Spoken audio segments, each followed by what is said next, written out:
he's loose again. Edwards off the running. Lost it back down to Edwards. They hand it off to Johnson. Boise State has won. Right now, and they take a downfield shot. And the catch is made. It's Riley Williams. Still sitting free. Touchdown.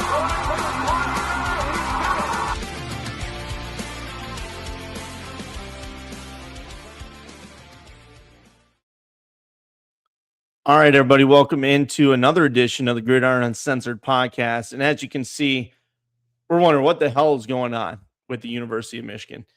Trevor and I tonight just kind of break down what we're hearing, about what's happening that's taken the college football world by storm over the last, 2 days it's been now?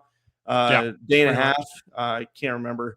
But Trev, I mean, just insane. It's disgusting what's we're all hearing. What are your initial, thoughts on this? Yeah, before we get into all the football aspects and all the reactions from the football side of things, first and foremost, me personally, I'm just happy everybody kind of came out of this with unfortunately a marriage and that kind of getting jacked up, but no lives were lost, thank goodness, even though there was some reports of potentially something along those lines, some dead, potentially harmful things happening.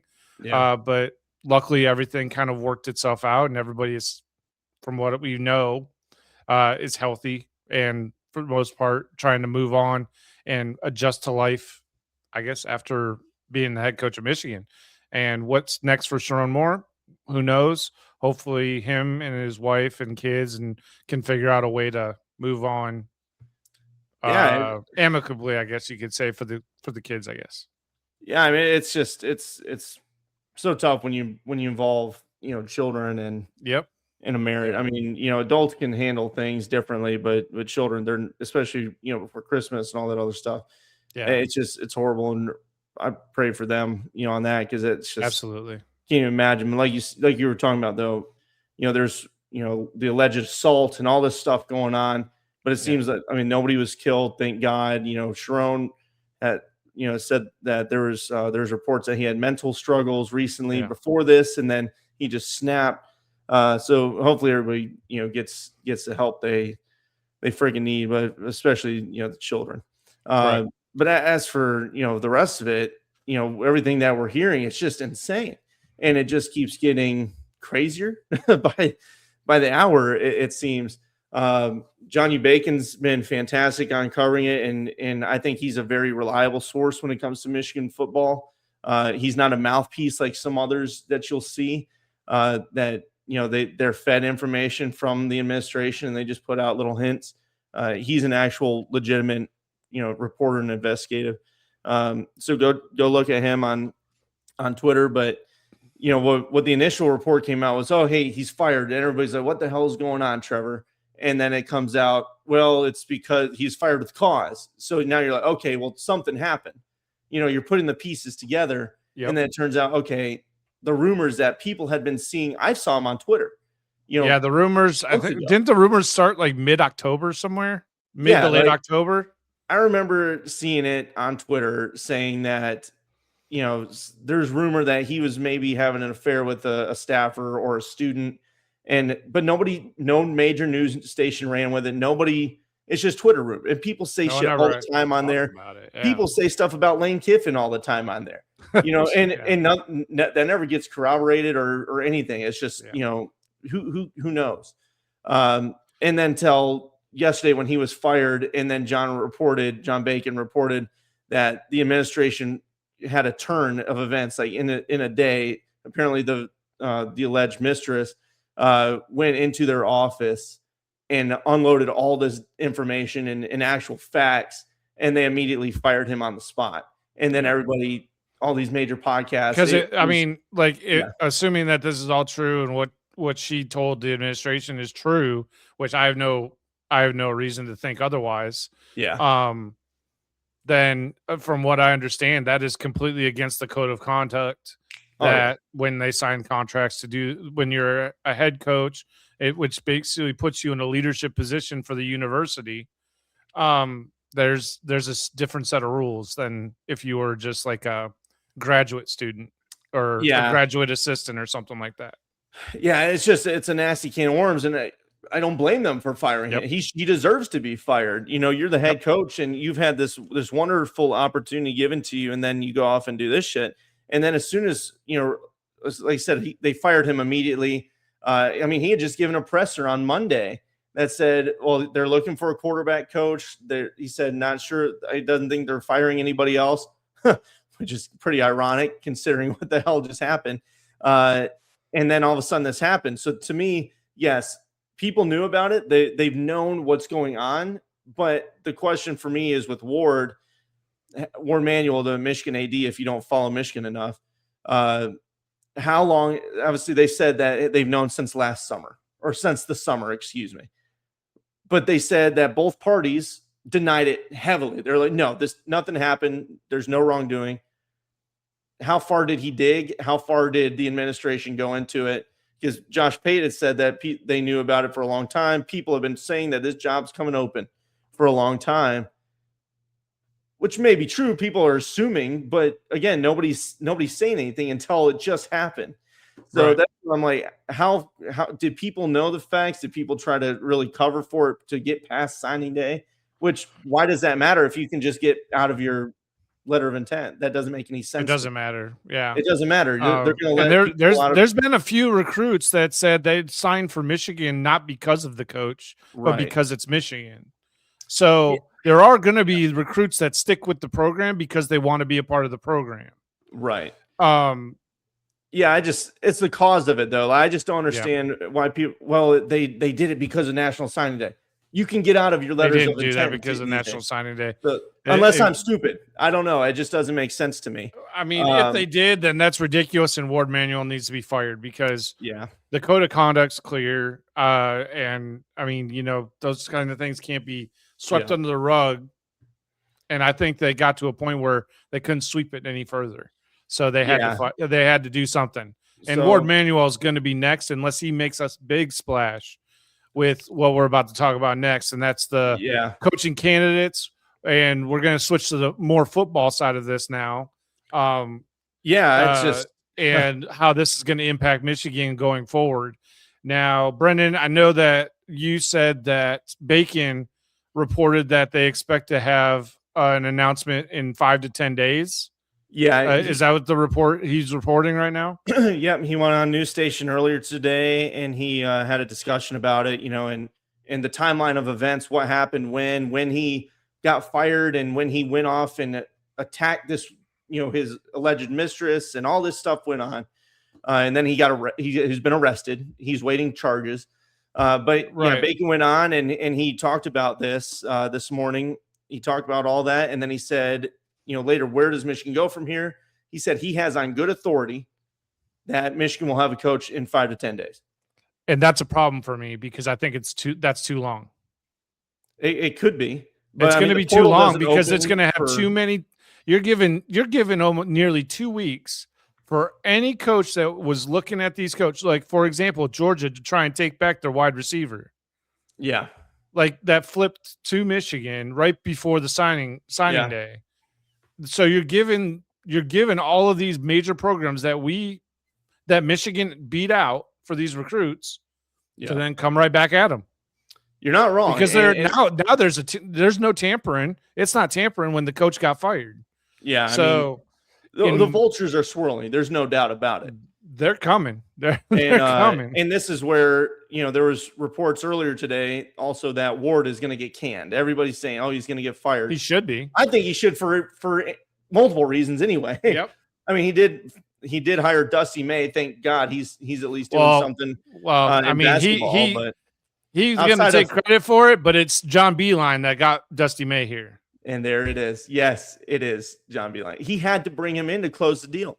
So when it comes to Ward, I don't really like the guy. I don't trust him. The way they handled the whole Harbaugh situation with the advanced scouting, I thought was horseshit. And that's not just from being a Michigan fan. When you look at things objectively and not just through the rumor mill and like being, crazy about it. But the way it is, I think he should have been fired anyway. But now there's rumor or maybe substantial evidence. I think maybe it was John or somebody else tweeted it today that he's probably going to stay on. And to me, that means that they have their coach. But I think they're vetting, they're waiting to announce it. Well, and I don't know why, but it seems like if they're going to keep this man, there has to be a reason. Either he literally did not fucking know, and there's no cause to there's no cause to fire him, or hey, you fucked up, you fired him immediately as soon as you had hard evidence. You should have dug deeper, but you also just hired a top tier coach. To me, that's the only reason why the administration would keep him. Now the real question is, what do you view as a top tier coach that's potentially be able to take the Michigan job right now? Because I had his name on the tip of my tongue before the show started, and I can't think of it. Who's the biggest most powerful agent that does coaches? I can't think of his name. Oh my God. I can't think of his name. He works with Kiffin, all those guys. All those guys. He represents DeBoer as well. So basically, there is a theory right now that if the Michigan job was even close to becoming available, if they actually knew this was going to happen, and DeBoer actually stated he would want it, then what would have probably happened with Kiffin would be not the crazy madness that happened with Kiffin. Yeah. And he would have just had Kiffin wait for DeBoer to move to Michigan, and then Kiffin could potentially swoop in and take the Alabama job. That is the running theory. That's why that a lot of people, or some people, don't think it will be DeBoer as the splash hire for Michigan. The guy we're talking about is Jimmy Sexton. Thank you, Jimmy Sexton. Yeah, that's the agent. Yes. But no, and that's why when like Pate says all these people expect this job to come open. Yeah, again, the rumor mill has it going. Everybody's like, okay, and even Michigan's probably putting out feelers. Hey, if this shit actually happens, we need to have a backup plan. We need to have feelers out there. That's why I assume they already are, and now they're vetting their final candidate. Right. So, so if I had to go with a splash hire, it's got to be three. Let's do top three here. DeBoer is obviously one of the top. Like you have to you have to say DeBoer. I think you'd have to say Jesse Minter coming back in would probably be good. He fits the mold. He's a damn good defensive coach. Obviously on the Michigan's national title team. And then the other one, I mean, this is kind of where you get maybe Jed Fish or maybe Clark Lee, who's been winning at Vandy, and look what they have there. What could he do? It's an academic institution as well. I don't know, Trev. What do you think? So mine's a little bit more, I guess. My top pick is actually not Kalen DeBoer. Someone that runs a semi-similar offense in the past few years as being the head coach. And while I've never been super excited about him, I've never found a reason to really dislike the guy, because I always thought he held himself to a higher standard, and that's Marcus Freeman. Yeah. That would be a splash hire for me. It absolutely would. That would be a huge splash hire to draw him away from Notre Dame, and it would bring back any and all recruits that may be wavering because of his Marcus Freeman, whether you like him or hate him, he has a stellar reputation in the college football world. Yes. As far as his reputation with recruits, with the way he runs his program. Very true. Top end reputation. And that's why I think he's my number one choice. My number two choice is Kenny Dillingham. Yeah. Kenny Dillingham, young, energetic, passionate, loves to run the football. Kind of reminds me, not to put too much of a legend status on Dillingham before he's even hired to Michigan, but he is a young Jim Harbaugh. Energetic, he's a football guy. Knows his ball. He's a baller. He's passionate about football, and he's a guy that can hit the ground with so much energy with the recruits. I mean, he's 35, 36 years old, I think. Yeah, somewhere in there. The guy, if you hire him today, he's getting on the recruiting trail this whole week and getting the team also prepared. He's gonna let Biff Poggi coach the bowl game, and he's gonna be on the recruiting trail, making sure every single one of the current recruits stays with Michigan and potentially get ready for the transfer portal. So and I think he'd be a huge hire for Michigan. I agree. But it would be outside of the Michigan man, whatever. Yep. But And I feel that's like fine with me. I think we are finally kind of getting away from that mentality with Michigan. So, and the third and final one for me is probably I would earlier today I would have said Jesse Minter. I just don't think Jesse Minter is going to pass up an NFL head coaching opportunity. Yeah, I mean that's very possible. It's hard to do that. Even though his whole show cause is ending in like 4 days from the NCAA, I still don't think that is a real avenue. So I think my third and final one would probably be Jed Fish. I'd be happy with. I don't think that's a splash hire, but I think that's where those are my top three right now. And honestly, any of those names I feel like are massive upgrades over Sharon Moore. I want a head coach. Yes. I want a head coach that's done it. So that's where I personally would like to see Michigan go, is head coach only. I love Jesse Minter. Problem is no head coaching experience. Yeah. I don't really think he's great. First time head coaches. I mean, Kirby Smart was that way. You've seen people do that. And that's I think true. They can. And I think Sharon probably could if he wasn't out fucking allegedly texting. No, why we lost to Ohio State. I'm just saying. I said that too. Just got to be focused. You can't have your mind in your pants, bro. Lord Jesus. I don't know. It's too much. But I think there's a lot of good options out there. I like Clark Lee mentioned. I like Brent Key from Georgia Tech. There's options out there that anybody in those realms, Michigan can go out and get. They have the money. They have the power, the backing. This is a top job in college football. Whatever rivals want to say about it, this is a top job. Top 10 at least. Yeah. So it's going to attract a candidate. And I mean, they're still sitting on the 11th ranked recruiting class. So I'm just probably going to dip a little bit now because they're losing. But whatever. Recruits are waiting. Everybody's waiting to see what happens. Yep. Michigan did lose the 4-star tight end today from Montana. That sucks. He's a really nice athlete. I think that's one that you hate to lose, and maybe you can try to get him back. Yeah. But again, these young men are waiting for an answer. They need a leader. That's why I'm saying is that 5 to 10 days, you should have the coach like today. And I'm sure, again, if they're vetting him, they're working contract details. I don't know, but they better make sure they do a damn good job vetting before they do anything else, because the last thing Michigan needs is another goddamn scandal. Yeah. But we'll see. And I know Marcus Freeman is like the safest possible option. If you throw a bag at him and tell him you have the run of the mill with Michigan and everything, maybe I don't know if it's enough. I don't know if it's enough to get him away. But Marcus Freeman would be my number one safest choice, and also a track record of doing really good on the recruiting trail. Yeah. You guys, let us know who you think Michigan should go after and just what you think of the whole situation in general. All right, we're going to move on, and there's still football being played, guys. It's bowl season. It's never quiet in college football. There's never a dead period. I don't care. But we've got America's game. Army versus Navy. Beat Navy. Go Army. We have to say that, of course. But when it comes down to it, guys, this one, Navy's currently 6-point favorite. In these rivalry games, you can throw out records, all that stuff. It's tough to do that, but I'm liking Horvath and Navy on this one, Trev. I just think he's going to be too dominant, in the passing attack as well. And when you look at Army, they've had their struggles. They've had moments where they've stepped up. I think Navy's going to take it, as much as that pains me to say. Yeah, I'm still going to take Army.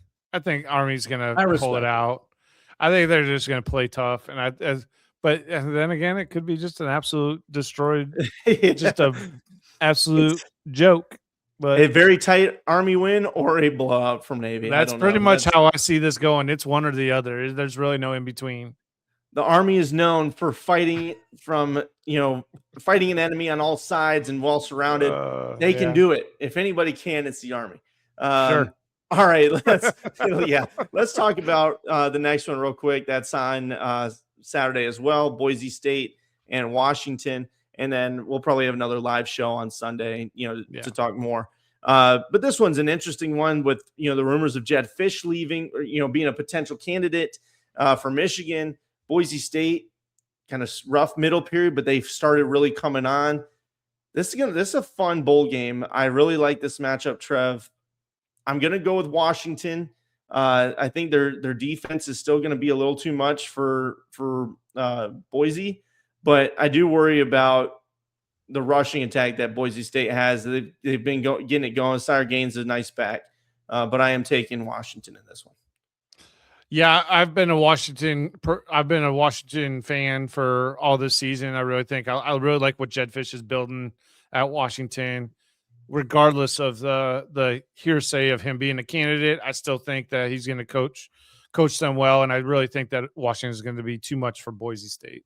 Yeah, I mean, Damon Williams he's a very talented guy, and again, you've shown it in every single game that they've played outside of the best defenses that he'll get going. When it was the toughest defenses, the offense struggled a bit, but we mentioned they're about a year or two out as long as they stay on the course. So, guys, again, we appreciate you tonight. Quick episode. Really just want to get, cover the Michigan, saga going on again, and just craziness. If we get more info, I tweet out a lot of stuff. I try to keep track on there. So if you want to follow us there, you can see it all around us. Trev, anything to close it down? No, I appreciate y'all watching. We'll catch you on the next one. Yeah, we'll see you around. Take it easy.